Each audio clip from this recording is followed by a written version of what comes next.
Hello दोस्तों और स्वागत है आपका टोटल प्रेप यूपीएससी चैनल में, जिसमें आज मैं आपके लिए लेके आया हूं आज की सारी करंट अफेयर्स का रैपिड राउंड अप। जी हाँ दोस्तों, the Hindu, Indian express, PIB और भी दूसरी सोर्सेज से आज की वो सारी करंट अफेयर्स न्यूज़ जिससे कि इंपॉर्टेंट यूपीएससी प्रीलिम्स और अदर एमसीक्यू बेस्ड एग्जाम्स के लिए इंपॉर्टेंट क्वेश्चंस बन सकते हैं, इंपॉर्टेंट पॉइंट्स मिल सकते हैं। उन्हीं सारी न्यूज़ को कवर करेंगे आज हम आज के रैपिड राउंड अप में। तो और ज़्यादा टाइम वेस्ट ना करते हुए चलिए चलते हैं आज की पहली न्यूज़ पर। आज की पहली न्यूज़ है regarding China's atrocities on Uyghur Muslims. जी हाँ दोस्तों, आपको पता होना चाहिए कि चाइना का एक प्रोविंस है Xinjiang province, XINJIANG, Xinjiang province, जो कि मुस्लिम बहुल एक प्रांत है जहाँ की मैक्सिमम मेजॉरिटी पॉपुलेशन मुस्लिम्स की है और वहाँ पे मुस्लिम लोग ज़्यादा रहते हैं, तादाद में रहते हैं। ये हिस्टोरिकली चाइना के लिए एक प्रॉब्लम एरिया रहा है और काफ़ी समय से वहाँ पर टेररिस्ट मिलिटेंसी, इंसर्जेंसी, इस तरह की चीज़ें भी रही हैं और चाइनीज़ गवर्नमेंट का वहाँ के लोगों को लेके एक बहुत ही कड़ा रवैया भी रहा है। लेकिन हाल के सालों में ये सख्त रवैया कुछ बहुत ज़्यादा सख्त होते होते मानव अधिकारों के खिलाफ चले गया है और वहाँ पर चाइनीज़ गवर्नमेंट ने कोट अनकोट री एजुकेशन कैंप्स बना दिए हैं, जो कि नाजी जर्मनी द्वारा यहूदियों के लिए बनाए गए कॉन्सेंट्रेशन कैंप्स की तरह लग रहे हैं। सबसे पहली बात यह है कि चाइना में इंफॉर्मेशन को बहुत टाइटली कंट्रोल किया जाता है, तो बाहर की दुनिया तक कोई भी खबर आ नहीं पाती है और थोड़ी सी भी खबर आती है तो उसे हमें ज़्यादा करके ही समझना पड़ता है। तो इस वजह से चाइना, जब पहली बार ये खबर बाहर आई कि जिंजियांग प्रोविंस में 10 लाख के आसपास लोगों को री एजुकेशन कैंप्स में बंद रखा गया है, तो उसी समय दुनिया भर में खतरे की घंटी बज गई कि पता नहीं उन लोगों के साथ क्या किया जा रहा है। चाइना की सरकार का कहना है कि उन लोगों को चाइना के संविधान के बारे में और कैसे आइडियल एक मॉडल नागरिक कैसे बना जाए, आइडियल सिटीजन कैसे बना जाए, इसके बारे में वहाँ पर जानकारी दी जाती है और लोगों को समझाया जाता है कि वो अपनी नागरिक जिम्मेदारियों को, देश को अपने धर्म के ऊपर रखें। पर जिस तरह की खबरें वहाँ से असल में बाहर आती रहती हैं बीच बीच में, उससे लगता है कि उनके ऊपर बहुत उनके मानव अधिकारों का हनन किया जा रहा है और वहाँ के लोग एकदम डर के साए में जी रहे हैं कि कब पता नहीं किसको उसके घर से उठा करके इन री एजुकेशन कैंप्स में बंद कर दिया जाए, जहाँ उनके साथ बहुत ही अभद्र, अमानवीय व्यवहार किया जा रहा है। चूँकि चाइना बाहर के लोगों को इन कैंप्स को विजिट करने नहीं देता है, कोई यूनाइटेड नेशंस के एक्सपर्ट्स को विजिट करने नहीं देता है, तो ये कहना मुश्किल है कि जो खबरें बाहर आ रही हैं उनमें कितनी सच्चाई है और चाइना की जो सरकार है वो इन उइगर मुसलमानों के साथ किस तरह का व्यवहार असल में कर रही है। तो देखिए, अभी आज की जो न्यूज़ है, सबसे रिसेंटली अभी अमेरिका की जो न्यूज़ एजेंसी है एसोसिएटेड प्रेस, उसको ये खबर मिली है कि वहाँ पर उइगर मुसलमानों के साथ इस तरह का व्यवहार हो रहा है कि उनकी जनसंख्या की बढ़त की दर को कम करने का प्रयास किया जा रहा है। जानकार लोग जानते हैं कि दुनिया भर में जहाँ जहाँ इस्लाम धर्म के लोग रहते हैं, इस तरह की बातें उठाई जाती हैं कि उनकी जनसंख्या बाकी जनसंख्या की तुलना में तेज़ गति से बढ़ रही है। इस तरह की बातें कई बार भारत में भी लोग करते हैं। तो उसी की तर्ज पे देखिए, चाइना की सरकार वहाँ पर इस तरह के कदम, अमानवीय कदम उठा रही है कि कृत्रिम तरीके से वहाँ के लोगों की, उइगुर लोगों की, जो कि जिंजियांग प्रांत के अधिकतम रहवासी हैं, वहाँ के मेजॉरिटी लोग मुस्लिम हैं, उनकी जनसंख्या की बढ़त की दर को कृत्रिम तरीके से घटाने की चाइनीज़ सरकार के द्वारा प्रयास किए जा रहे हैं। देखिए न्यूज़ में क्या दिया है, the Chinese government continues to claim that the camps set up at the Xinjiang autonomous region of China are for offering voluntary education and training.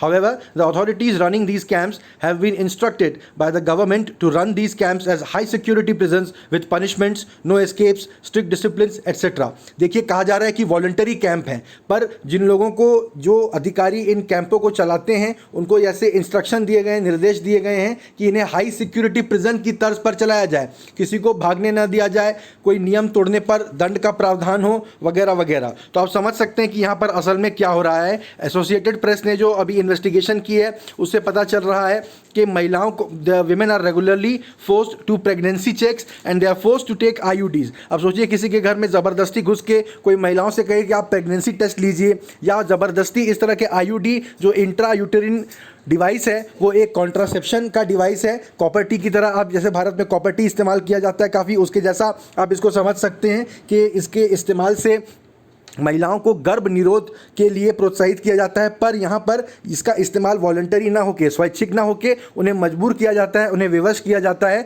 कि वो IUD डिवाइस का इस्तेमाल करें, जो कि किसी भी पॉइंट ऑफ व्यू से आप देखें, किसी भी नज़रिए से देखें तो मानव अधिकारों का हनन है। ठीक है, फिर इस तरह की बातें भी एसोसिएटेड प्रेस की इन्वेस्टिगेशन में सामने आई हैं कि ज़बरदस्ती गर्भपात, अबॉर्शन तक कराए जाते हैं, घरों के अंदर घुस के छापे मारे जाते हैं कि किसी ने ज़्यादा बच्चे छुपाए तो नहीं हुए हैं, कहीं तुम ज़्यादा बच्चे पैदा तो नहीं कर रहे हो। तो ये इस तरह के अमानवीय और मानवाधिकारों के स्ट्रिक्टली खिलाफ इस तरह के काम चाइनीज़ गवर्नमेंट कर रही है उइगुर मुस्लिम्स के साथ जिनजियांग प्रोविंस में। बहुत ही शोचनीय बात है। आने वाले समय में शायद चाइनीज़ गवर्नमेंट इसके बारे में अपना कोई स्पष्टीकरण दे, अपना कोई क्लैरिफिकेशन दे, जिसमें कि हम इस सेक्शन में, इस सेगमेंट में उस पर आगे बात करेंगे। चलिए चलते हैं आज की दूसरी न्यूज़ पर। जैसा देखिए, अब फिर चाइना से संबंधित ये खबर है। क्या चाइना से एक दूसरे पैंडेमिक, पहला कोरोना पैंडेमिक से दुनिया अभी तक उभरी ही नहीं है। दुनिया अभी भी इसकी विभीषिका झेल रही है। आज ही WHO का बयान आया है कि ये मत समझना कि कोरोना अब भूत की बात होती जा रही है, ऐसा नहीं है, बल्कि the worst is yet to come. वो कह रहे हैं कोरोना में सबसे खराब जो स्थिति है वो तो अभी तक आई ही नहीं है, वो तो आने वाली है। तो दुनिया उससे वैसे भी जूझ रही है और अब चाइना में एक नया वायरस स्वाइन फ्लू पकड़ाया है, जिससे कि लग रहा है कि ये फिर एक और ग्लोबल वैश्विक पैंडेमिक बन सकता है, वैश्विक महामारी बन सकता है। ठीक है, इसका नाम क्या देखिए, swine flu that caused a global pandemic. The new strain of the virus is named as G4EA-H1N1, commonly called G4 virus. ये G4 वायरस है। H1N1 फ्लू जो है पहले भी फैल चुका है, पर इसका G4 स्ट्रेन आया है और कहा जा रहा है it has human pandemic potential. देखिए 2 साल पहले, 1 साल पहले तक पैंडेमिक शब्द ही अधिकतर लोगों की जानकारी में नहीं था। अब किसी भी बीमारी को लेकर हम पहली बात ये देखते हैं कि इसका पैंडेमिक हो सकता है कि नहीं हो सकता है, इसमें ह्यूमन पैंडेमिक बनने का पोटेंशियल है कि नहीं है। तो इस बीमारी में वो पोटेंशियल है, वो एक्स फैक्टर है। ठीक है, देखते हैं G4 वायरस की बात को क्या है इसमें। G4 virus was detected by scientists at several institutions of China including the National Influenza Centre of China during a pig surveillance programme. ठीक है, स्वाइन फ्लू, स्वाइन का मतलब ही पिग होता है, सुअर होता है, सुअरों से बीमारी फैलती है। The surveillance programme was conducted in between 2011 to 2018 by collecting above 30,000 nasal swab samples from pigs across 10 provinces of China। 7 सालों तक रिसर्च करके ये रिजल्ट बताई जा रही है, ऐसा नहीं कि आनन फानन में कोई भी रिजल्ट जारी किया गया हो। A total of 179 swine influenza viruses were identified during the program, mostly didn't pose such concern for human transmission. The new strain of the G4 virus has sharply increased among the pigs since 2016, after which tests were conducted on the strain of the virus। अब ये G4 जो है 2016 से काफ़ी ज़्यादा सुअरों में फैल रहा है। The test conducted found that the virus can cause zoonotic infection animal to human. But देखिए, जूनोटिक एक इंपॉर्टेंट टर्म है। जूनोटिक जूनोटिक ट्रांसमिशन का मतलब क्या है कि जो जानवरों से इंसान में कोई बीमारी अगर ट्रांसफ़र हो सके, हर बीमारी जो जानवरों को होती है वो इंसानों तक नहीं आ सकती है, लेकिन कुछ बीमारियां हैं जो आ सकती हैं और उन्हीं से जाहिर बात है हमें खतरा है। उसे जूनोटिक ट्रांसमिशन, जूनोटिक इन्फेक्शन या जूनोटिक माइग्रेशन कहते हैं। ठीक है, जू जो है एनिमल्स से रिलेटेड है, ये आपको नाम से ही समझ में आना चाहिए। The G4 virus can replicate in human cells and the test results have further shown that the immunity developed by a human body against seasonal flu won't be able to provide protection to the human body against the G4 virus. ठीक है, तो G4 virus, H1N1 flu, swine flu, zoonotic infection, ये सारे important terms हैं जो कि किसी भी एग्जाम में MCQ बन के आ सकते हैं। Moving on to the next news, देखिए आज की सबसे इंपॉर्टेंट न्यूज़ है, it is regarding RBI's operation twist. ठीक है, तो ये RBI एक special OMO, open market operation करने वाला है 2 जुलाई को, मार्केट में लिक्विडिटी पंप करने के लिए, मार्केट में कैश फ्लो को बढ़ाने के लिए। RBI के इस तरह के सेकेंडरी मार्केट, प्राइमरी मार्केट जो ऑपरेशंस होते हैं, liquidity adjustment facility, market stabilization schemes, ये सब के ऊपर किसी भी सीरियस यूपीएससी एस्पिरेंट के पास शॉर्ट नोट्स प्रिपेयर होने चाहिए। आपको एकदम आपके फिंगर टिप्स पे पता होना चाहिए कि लैफ यानी क्या होता है, OMO क्या होता है, मार्केट स्टेबलाइजेशन स्कीम क्या है, किस में सिक्योरिटीज़ खरीदी जाती हैं, किस में बेची जाती है। पहला सवाल तो प्राइमरी मार्केट, सेकेंडरी मार्केट क्या होता है। ठीक है, तो गवर्नमेंट की सिक्योरिटीज़ बेचना खरीदना RBI का काम है। RBI जो बैंकों को सिक्योरिटीज़ बेचती या खरीदती है उसको प्राइमरी मार्केट कहा जाता है। उसके बाद उन्हीं सिक्योरिटीज़ को जब बैंक्स आपस में बेचते या खरीदते हैं तो उन्हें सेकेंडरी मार्केट ऑपरेशंस कहा जाता है। कितने तरह की सिक्योरिटीज़ होती हैं जिन्हें GSEC कहते हैं। ट्रेजरी बिल्स कितने तरह के होते हैं, कितने कितने दिनों के होते हैं। ट्रेजरी बिल्स के बारे में मैंने अपने 2-3 दिन पुराने एक वीडियो में बताया था। पर ये सारे जो RBI के गवर्नमेंट सिक्योरिटी से रिलेटेड ऑपरेशन होते हैं, हर साल 2 साल में एक क्वेश्चन उन पर आ ही जाता है। मेंस में आंसर लिखने के लिए भी अब इस साल बहुत इंपॉर्टेंट ये पॉइंट्स हैं, सब आपको याद रहने चाहिए। ठीक है, तो आगे बढ़ते हैं। OMO जो होने वाला है 2 जुलाई को, उसमें RBI क्या करने वाली है, लॉन्ग टर्म जो सिक्योरिटीज़ हैं उनको खरीदने वाली है और शॉर्ट टर्म सिक्योरिटीज़ को बेचने वाली है। ठीक है, देखिए क्या होगा, government securities worth ₹10,000 crore will be purchased and sold simultaneously during the special open market operation. क्या होगा? 10,000 करोड़ की सिक्योरिटीज़, गवर्नमेंट सिक्योरिटीज़, मैं अज्यूम करके चल रहा हूँ कि आपको पता है क्या है, वरना बहुत ज़्यादा डिटेल में अभी आपको समझाना पड़ जाएगा। तो गवर्नमेंट सिक्योरिटीज़ 10,000 करोड़ की आरबीआई खरीद रही है और तुरंत बेच भी दे रही है। इसका क्या मतलब है? तो at first the reserve bank of India will be selling short term government securities worth rupees 10,000 crore, ठीक है, जो कि 15 अक्टूबर 2020 से 29 अप्रैल 2021 के बीच में मैच्योर होने वाली हैं गवर्नमेंट सिक्योरिटीज़। उनको आरबीआई सबसे पहले तो 10,000 करोड़ की मार्केट में बेच रही है, ठीक है। उसके बाद then it will be purchasing new long-term government securities worth rupees 10,000 crore that will have a maturity period between May 2027 to 5th December 2033। देखिए, गवर्नमेंट को अगर पैसा जनरेट करना है तो गवर्नमेंट इंटरनली बोरो कर सकती है, एक्सटर्नली बोरो कर सकती है। इंटरनली बोरो करने का मतलब देश के अंदर ही जिनके पास पैसा है वही अगर सरकार को लोन दे दें, सरकार उन्हें कुछ इंटरेस्ट दे देगी बदले में, ठीक है, तो उसको गवर्नमेंट सिक्योरिटीज़ के मार्फत करते हैं। गवर्नमेंट सिक्योरिटी एक कागज़ है, उस पर कहा जाता है कि इतने समय के बाद आपको इतना % इंटरेस्ट मिल जाएगा कि आप खरीदना चाहते हैं। बैंकों के पास जो पैसा है वो बैंक कहीं ना कहीं लगा के उससे इंटरेस्ट कमाते हैं और उसका एक हिस्सा जिन्होंने पैसा बैंकों में रखा है उनको दे देते हैं, बीच का मार्जिन अपना प्रॉफिट समझ के रख लेते हैं। अब बैंकों को पैसा वहाँ लगाना पड़ता है जहाँ जोखिम है, जहाँ ज़्यादा जोखिम है वहाँ ज़्यादा रिटर्न मिलता है, पर कुछ हिस्सा वो वहाँ लगाना चाहते हैं जहाँ की जोखिम ना हो। अब भारत सरकार की इतनी क्रेडिबिलिटी तो है कि अगर आप भारत सरकार को पैसा देंगे तो वो पैसा आपको वापस मिलेगा। तो बैंक्स गवर्नमेंट सिक्योरिटीज़ खरीदते हैं, रिजर्व बैंक बैंकों को बेचता है और बैंकों से खरीदता है, ठीक है। तो ये प्राइमरी मार्केट सेकेंडरी मार्केट की बात हो गई। अब इसमें लॉन्ग टर्म शॉर्ट टर्म क्या है? जो लॉन्ग टर्म यानी देखिए 2027 से ये बता रहे हैं यहाँ पर 2033 तक ऐसे भी गवर्नमेंट सिक्योरिटीज़ हैं जो 2027 से 2033 तक के जाके मैच्योर होंगे, ठीक है। तो आप अपना पैसा लगाइए, उस समय जाके आपको रिटर्न मिलेगा। इस तरह की जो सिक्योरिटीज़ हैं उनको आरबीआई खरीद रहा है, तो क्या होगा? इनकी मार्केट में सप्लाई कम हो जाएगी तो इनकी डिमांड बढ़ जाएगी, है ना। मार्केट में आप इतने लॉन्ग टर्म सिक्योरिटीज़ बचे नहीं रहेंगे जो अपना पैसा बैंक उसमें लगा के निश्चिंत बैठ सकें। जिसको चाहिए उसे अब कम मात्रा में सिक्योरिटीज़ बच गई है बैंकों के पास, सारा तो आरबीआई ने खरीद लिया, तो अब क्या है कि उसकी प्राइस बढ़ जाएगी, है ना। प्राइस बढ़ जाएगी तो अब ध्यान से सुनिए, यील्ड का कॉन्सेप्ट क्या होता है। मैंने अगर 100 रुपये की एक गवर्नमेंट सिक्योरिटी खरीदी जिस पे 10% इंटरेस्ट मुझे मिलने वाला है, ठीक है, तो मुझे 100 का 110 मिल जाएगा। ये जो 10 रुपया मुझे प्रॉफिट होगा ये यील्ड है, ठीक है, ये मुझे जो बेनिफिट हो रहा है ये वो है। लेकिन अब ये 100 रुपये की सिक्योरिटी हो सकता है मैं सेकेंडरी मार्केट से खरीदूं, सीधा आरबीआई से ना खरीदूं। अब क्या है कि मार्केट में इसकी शॉर्टेज है तो ये 100 का मुझे 103 में मिल रहा है। होता है जिस सामान की सप्लाई कम होती है उसका रेट बढ़ जाता है। अब मैंने 103 में ये सिक्योरिटी खरीदी और जब मैच्योर होगी तब तो 110 ही मिलेंगे, तो मेरा यील्ड कितना रह गया? 7 रुपये रह गया, 10 रुपये अब नहीं रहा। तो देखिए लॉन्ग टर्म यील्ड इसका कम हो गया। आरबीआई यही कोशिश कर रहा है कि अगर मैं मार्केट में इसकी ये कम सप्लाई कम कर दूँ, मार्केट से खरीद लूँ गवर्नमेंट सिक्योरिटीज़ को, तो लॉन्ग टर्म यील्ड कम हो जाएगा, ठीक है। इसका सीधा सीधा असर बैंक जितने रेट पे लोन देते हैं उस पर पड़ता है, ठीक है। तो बैंक को अगर अपने इन्वेस्टमेंट पे 7% मिल रहा है गवर्नमेंट को देके, तो अब बैंक पैसा ज़्यादा मार्केट में देने की कोशिश करेंगे कि मुझे वहाँ से ज़्यादा यील्ड मिले। इतना आसान नहीं रहा कि भाई सरकार को पैसा दे दो भूल जाओ, तो वो पब्लिक को पैसा देना चाहेंगे। तो उसके लिए अब चूंकि ज़्यादा पैसा पब्लिक में बांटना है आपको, तो फिर अब वहाँ सप्लाई बढ़ जाएगी, यानी वहाँ इंटरेस्ट रेट कम हो जाएगा, ठीक है। लोन लेने वाले तो उतने ही हैं, लोन देने वाले बढ़ गए हैं अब। तो अब क्या होगा कि लोन का जो परसेंटेज है, जितने % पे लोन मिल रहा है वो कम हो जाएगा, और यही आरबीआई चाहता है। आरबीआई ने जो रेपो रेट वगैरह घटाए वो बैंकों ने सीधा सीधा पब्लिक तक ट्रांसफ़र नहीं किया, और हमारे यहाँ इस तरह का कोई रेगुलेटरी फ्रेमवर्क नहीं है कि बैंकों को कानूनी तौर पे बाध्य किया जा सके कि भाई आरबीआई ने रेपो रेट घटा दिया, तुम भी अपना इंटरेस्ट घटाओ, तुम क्यों नहीं घटा रहे हो, ऐसा नहीं कह सकते आप बैंकों को।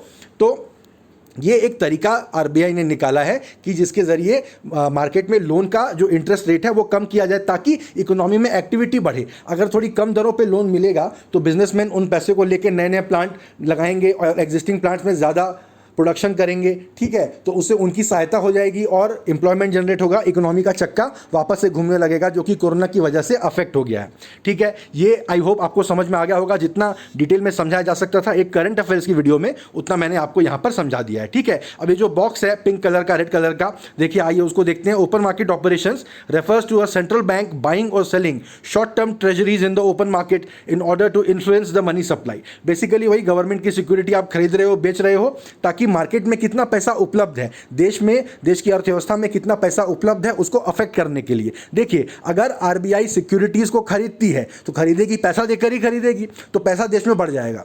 ठीक है, 10,000 करोड़ की सिक्योरिटी बैंकों से खरीदी तो बैंकों को 10,000 करोड़ रुपए दे दिए, तो देश में पैसा बढ़ गया, लिक्विडिटी बढ़ गई। ठीक है, अब अगर वही हम सिक्योरिटीज़ को बेचने जाए मार्केट में तो क्या है कि पैसा हमारे पास आ जाएगा, तो यानी मार्केट में लिक्विडिटी कम हो जाएगी, बैंकों के पास पैसा कम रह जाएगा। इस बात को ध्यान से आप समझेंगे तो बहुत ज़्यादा कॉम्प्लिकेटेड चीज़ नहीं है। ठीक है, तो इसके ज़रिए जैसे मार्केट में लिक्विडिटी ज़्यादा होती है तो इन्फ्लेशन भी बढ़ जाता है, सीधा सीधा हिसाब है। और लोन्स वगैरह के लिए देखिए यहाँ पर क्या बता रहे हैं कि buying securities adds money to the system, making loans easier to obtain and interest rates decline. ठीक है, selling securities from the central bank's balance sheet removes money from the system, making loans more expensive and increasing rates. जाहिर बात है कि पैसा बैंकों के पास से अगर आरबीआई के पास आ गया, आरबीआई ने गवर्नमेंट सिक्योरिटी बेची और बदले में बैंकों का पैसा अपने पास ले लिया, तो अब बैंकों के पास पैसा कम है, तो क्या हो गया कि उतने ही लोग हैं लोन लेने वाले, लेकिन लोन के लिए जितना पैसा देना है वो अब घट चुका है, तो अब ज़्यादा इंटरेस्ट पर लोन मिलेगा, है ना। एक तरह से लोन मांगने वाले ज़्यादा हैं, देने वाले कम हैं, तो लोन का इंटरेस्ट रेट बढ़ जाएगा,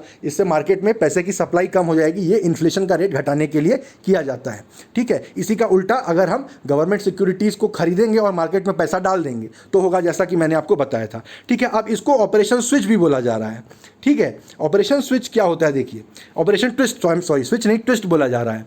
तो क्या होता है, as RBI buys long term bonds their demands will rise, this in turn will drive up the price. जो मैंने यील्ड का कॉन्सेप्ट आपको बताया था, तो क्या होगा, the increase in price will however bring down the yield, the effective rate of return a bond holder gets on his investment, the yield determines the interest rate in the economy. आप समझ गए, long term yield जो हो रहा है, 100 रुपये का government security अगर मैं खरीद रहा हूँ, बदले में मुझे 10 रुपये का, 12 रुपये का, 7 रुपये का, 8 रुपये का, कितने का मुनाफा होगा, यही तय करेगा कि इकोनॉमी में interest rate, basal interest rate कितना रहेगा। ठीक है, lower long term interest rates would mean lower rates for long term loans like those for buying cars or houses or financing projects. ठीक है, the expected returns from long term savings also dip, shifting the balance from saving towards spending. ठीक है, तो cheapest retail loans can help boost consumption spending which accounts for a big chunk of the GDP. ठीक है, इस box को आप अच्छे से समझ लीजिए, बहुत सारे एमसीक्यूज इस पे बन सकते हैं, मेंस में तो क्वेश्चन आ ही सकता है, पर ऑपरेशन ट्विस्ट में मुझे ऐसी गट फीलिंग है गारंटीड क्वेश्चन यूपीएससी प्री में आने वाला है। Open market operation, operation twist, government securities बेचने से क्या होगा, खरीदने से क्या होगा, यील्ड कैसे इंपैक्ट डालता है इंटरेस्ट रेट पे, ये आपको क्लियर होना चाहिए। इस पर गारंटी से एमसीक्यू आने वाला है यूपीएससी प्री में।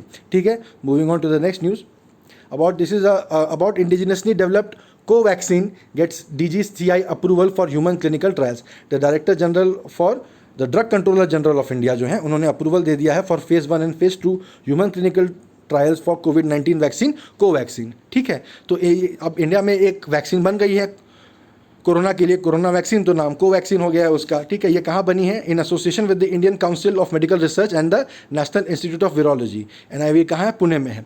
Covaxin is developed by Hyderabad based vaccine and biotherapeutics manufacturer Bharat Biotech. ये इंपॉर्टेंट पॉइंट है, ये आपसे पूछा जा सकता है कौन सी कंपनी है मैन्युफैक्चरर कोवैक्सीन की, तो वो भारत बायोटेक है। ठीक है, at NIV Pune the strain of SARS-CoV-2 was isolated before being transferred to Bharat Biotech. ठीक है, Covaxin is the first indigenously developed कोविड-19 vaccine to be approved for human clinical trials. ये पॉइंट भी इंपॉर्टेंट है, कोवैक्सीन भारत में डेवलप किया गया पहला कोरोना वैक्सीन है जो कि ह्यूमन क्लिनिकल ट्रायल्स के लिए अप्रूव किया गया है। The approval was granted based on the results from the preclinical studies of the vaccine. ठीक है, during preclinical studies the vaccine has demonstrated safety and effective immune response. The vaccine is developed at the high containment facility of Bharat Biotech biosafety level 3. biosafety levels कौन कौन से कितने होते हैं आपको पढ़ के रखना चाहिए, इन पे क्वेश्चन आ सकता है। ठीक है, Bharat Biotech has developed several vaccines over the last decades, जैसे polio, rabies, chikungunya, rota virus और जीका। रोटा वायरस को बहुत रिसेंटली 2-3 साल के पहले ही भारत के इम्यूनाइजेशन प्रोग्राम में शामिल किया गया था, इसके ऊपर आपको पढ़ के रखना चाहिए। Last month, the Indian government has announced that for developing a vaccine for the COVID-19 virus, as many as 30 Indian companies are working on it. 30 कंपनियां, भारतीय कंपनियां कोशिश कर रही हैं कोरोना वायरस का वैक्सीन बनाने के लिए, जो कि एक बहुत ही अच्छी खबर है, पॉजिटिव न्यूज़ है। Moving on to the next news, K Venugopal जो भारत के अटॉर्नी जनरल हैं, उनका टर्म एक्सटेंड कर दिया गया है। इसमें सीधा सीधा क्वेश्चन आएगा, किस अटॉर्नी जनरल का टर्म एक्सटेंड किया गया है, या भारत के अटॉर्नी जनरल कौन है, के वेणुगोपाल है। ठीक है, अपने आप में अटॉर्नी जनरल ये जो पोजीशन है, इससे रिलेटेड एमसीक्यूज अक्सर बन सकते हैं। अटॉर्नी जनरल पार्लियामेंट की मीटिंग्स अटेंड कर सकते हैं, सेशंस अटेंड कर सकते हैं, वोट नहीं कर सकते हैं। ठीक है, ये क्वेश्चन सबसे पहले केबीसी में 1 करोड़ जिन्होंने जीता था, हर्षवर्धन नवाटे, हर्षवर्धन नवाटे, उनके लिए 1 करोड़ का क्वेश्चन यही था कि वो कौन है जो लोकसभा की सेशंस को अटेंड तो कर सकता है पर वोट नहीं कर सकता। तो उसका आंसर था अटॉर्नी जनरल। तो इसी से रिलेटेड अटॉर्नी जनरल पे आपको पढ़ के रखना चाहिए, बहुत यूनिक पिक्यूलियर टाइप के क्वेश्चंस बनते हैं अटॉर्नी जनरल के ऊपर। देखिए, attorney general is appointed by the president of India on advice of the union cabinet. ठीक है, under article 76(1) of the Indian constitution the term of the attorney general is decided by the president of India. बहुत important point है, कितने साल के लिए appoint किए जाते हैं? He serves at the presidents pleasure. ठीक है, जब तक राष्ट्रपति चाहेंगे वो सर्व करेंगे। Attorney general is the chief legal advisor for the government of India. ठीक है, भारत के पहले अटॉर्नी जनरल कौन थे? MC सीतलवाड़ थे।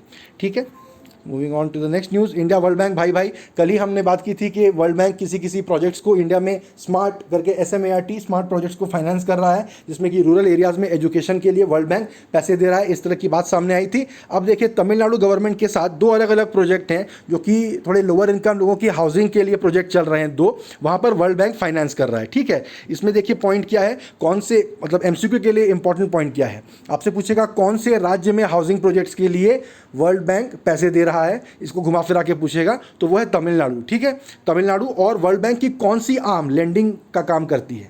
वर्ल्ड बैंक दुनिया का बैंक है, लेकिन लेंडिंग के लिए, पैसा प्रोजेक्ट्स के लिए देने के लिए कौन सी उसकी विंग है? तो वो है IBRD, international bank for reconstruction and development. ठीक है, ये 2 क्वेश्चन आपके लिए आ सकता है। बाकी देखिए, Tamil Nadu housing and habitat development project है and Tamil Nadu housing sector strengthening program है। ठीक है, इन दोनों के लिए $200 मिलियन और $50 मिलियन करके वर्ल्ड बैंक पैसे दे रहा है। ये है बात। ठीक है, moving on to the next news. It is about project platina. अब देखिए, कल ही बात हुई थी कि दिल्ली में जो लोकनायक जयप्रकाश नारायण अस्पताल में प्लाज्मा बैंक बनाया जा रहा है। क्यों? क्योंकि जो कोरोना से जो मरीज ठीक हो गए हैं, उनके ब्लड प्लाज्मा में ऐसा माना जाता है कि एंटीबॉडीज़ प्रेजेंट हैं, उनको कॉन्वालेसेंट एंटीबॉडीज़ कहते हैं। ठीक है, तो कॉन्वालेसेंट एंटीबॉडीज़ का इस्तेमाल करके जो बहुत सीरियस कंडीशन में है कोरोना के पेशेंट, उनमें अगर इंजेक्ट किया जाए तो वो ठीक हो जा रहे हैं। 35 में से 34 मरीज बच गए, ऐसा स्टडी में हमको कल दिल्ली वाली न्यूज़ में हमने पाया था। अब देखिए, महाराष्ट्र भी क्या कर रहा है कि प्लाज्मा बैंक बना रहा है, उसका नाम है प्रोजेक्ट प्लैटिना। ठीक है, तो जो it will be the world's largest convalescent plasma therapy trial project. It was launched on 29 June 2020 by the Maharashtra state government.